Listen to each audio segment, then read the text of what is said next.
है कि क्योंकि हाफ एंड हाफ डिफरेंस आ रहा है, तो क्या लगता है हो जाएगा? इसमें विकेट्स बता दें, विकेट कितनी हाथ में है, क्योंकि आपने बॉल्स का बता दिया। अगर यहाँ विकेट्स 5 हैं हमारे पास, 5 विकेट्स हैं, फिर मेरे ख्याल से हो सकता है कि 28 बॉल पे कितने रन चाहिए?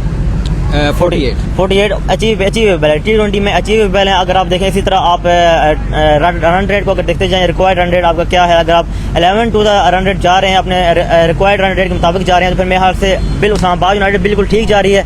शादाब खान जो है वो भी जैसे ही ओवर ख़त्म होता होगा वो ज़रूर किसी को मशवरा देकर भेजते होंगे जो कि पानी लेके आता है प्लेयर के पास, वो उनको बताएंगे कि आपने आउट नहीं होना, आपने यहाँ पे कंफ्यूज नहीं होना, क्योंकि यहाँ पे जो सेट बैट्समैन है फ़हीम अशरफ जिस तरह से उनके पास बहुत सारा एक्सपीरियंस है, अगर वो यहाँ पे विकेट लूज करके चले जाते हैं मैं फिर उनके लिए थोड़ा सा टफ हो जाएगा। रन रेट क्या चाहिए इस वक्त? रन रेट इस 11.66 चाहिए, क्योंकि उनको हर ओवर में जो है 11 से 12 रन करने हैं, तो वो इसी रन रेट के साथ जाते हैं। हर ओवर में अगर वो एक बाउंड्री लगाते हैं, अगर वो बाकी बॉलों पे सिंगल्स लेते हैं, अगर वो ज़्यादा डॉट्स कंसीडर नहीं करते हैं, तो मेरे ख्याल से इस्लामाबाद आज का मैच जीत सकती है। ये बहुत अच्छी बात है नाज़रीन, इस वक्त मैच 5 विकेटें रहती हैं, बट अगेन लोगों की होप्स उसके साथ मौजूद हैं, तो हम इस मैच को पीक पॉइंट पर छोड़ के जा रहे हैं, बिकॉज आप भी देखिए और इस मैच का फैसला आज ज़रूर हो जाएगा। देखते हैं कौन सी टीम जो है वो अपनी तारीखी PSL की तारीख में और अब तक के स्केड्यूल में कौन सी टीम अपने पॉइंट्स बनाती है इस मैच को विन करके।